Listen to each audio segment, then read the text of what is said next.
So your thing may not be video games, but it's this self-image thing.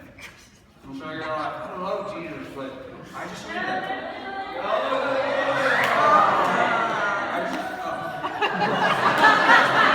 I just need to wear this just for tonight. I need to just like be able to fit in just for tonight, just to catch his attention.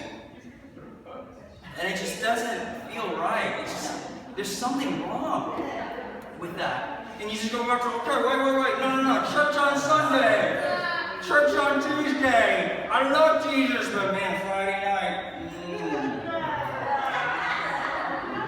There's something wrong with that. That's not the way this is supposed to work. And you're not enjoying anything. And the way that life was meant to be lived. You're wondering why you're not feeling that joy. And some of you guys, it may not be the parties, it might not be any of those things. But you're just like, man, I love Jesus and I love well. I love words. I had a great weekend. How many of you guys had a good weekend?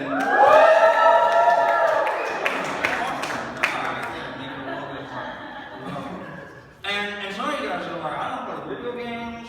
I don't like chase after boys, I don't do that kind of thing, but man, when it comes to finding my self-worth in this side or the other, when it comes to smoking pot or looking at naked people on the internet, you're like, yeah.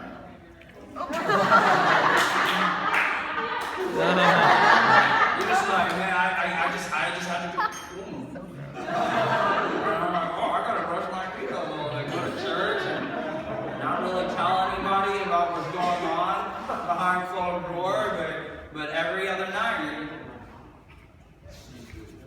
you're reading your Bible and looking at porn, reading and listening to Hillsong right after you look at porn.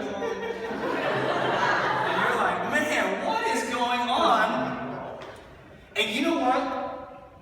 I genuinely believe you love Jesus. I genuinely believe that you genuinely love Jesus. I'm not here to call you a liar. I genuinely believe it. But I also genuinely believe you love video games. And I genuinely believe that your self-worth is found in what others think of you. And I genuinely believe that you struggle in the dark with pornography. I genuinely believe that it's all of those things. And right now, your life feels like a mess. Sometimes you want to throw up.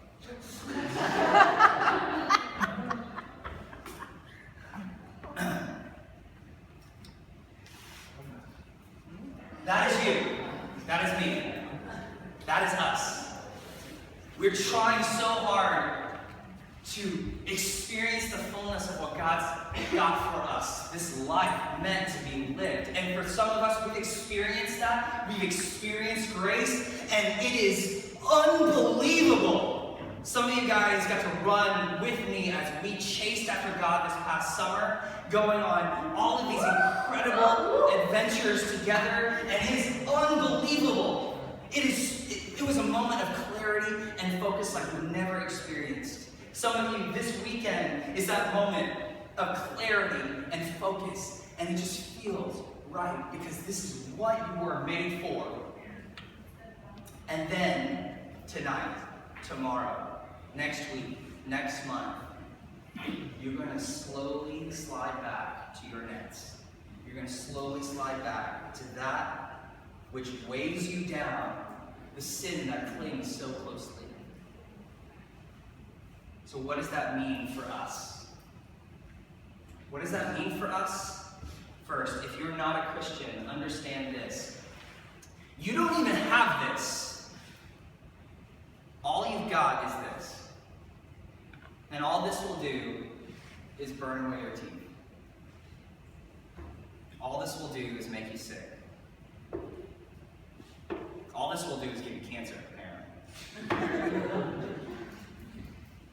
You don't even have this. You've never experienced what life is really supposed to be like. And my challenge to you is to raise your hand and say, I want to live my life for Christ. That Jesus Christ, seeing our miserable estate, our rebellion against the creator of the universe when we decide to write our own story, our Jesus came willingly and obediently to take all of our wreckage onto himself, to die on the cross for us in our place so that we might live, truly live.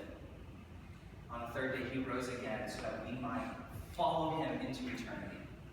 And that offer is extended to you. For those of us who are Christians, I want to challenge you with this. Jesus called Simon to a small act of obedience. And through that small act of obedience, Jesus blew Simon's mind.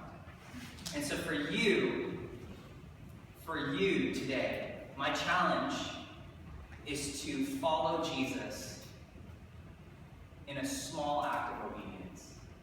How many of you guys, look, there are 100 people in this room. How many of you guys are serving at your church? How many of you guys are serving people? How many of you guys are investing time to love people, to experience the love that God has for people? As you draw near to the brokenhearted, the lost, and you start to give them the hope that you have, you will start to feel God's heartbeat. You will start to, like the song said, you will start to see as he sees. And then all of this stuff, it's not going to feel or seem appetizing to you anymore.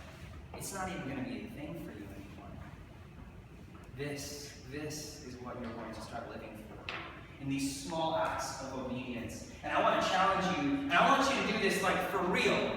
This is not a philosophical thing. This is for real. You can write this down. My email address is Phil, it's 2 L's, P-H-I-L-L, at wellsbranchchurch.com. Phil at wellsbranchchurch.com. And if you're serious about putting away the nets and start chasing after Jesus, Phil at wellsbranchchurch.com, email me and say, I want to serve. I want to be close to God's heart.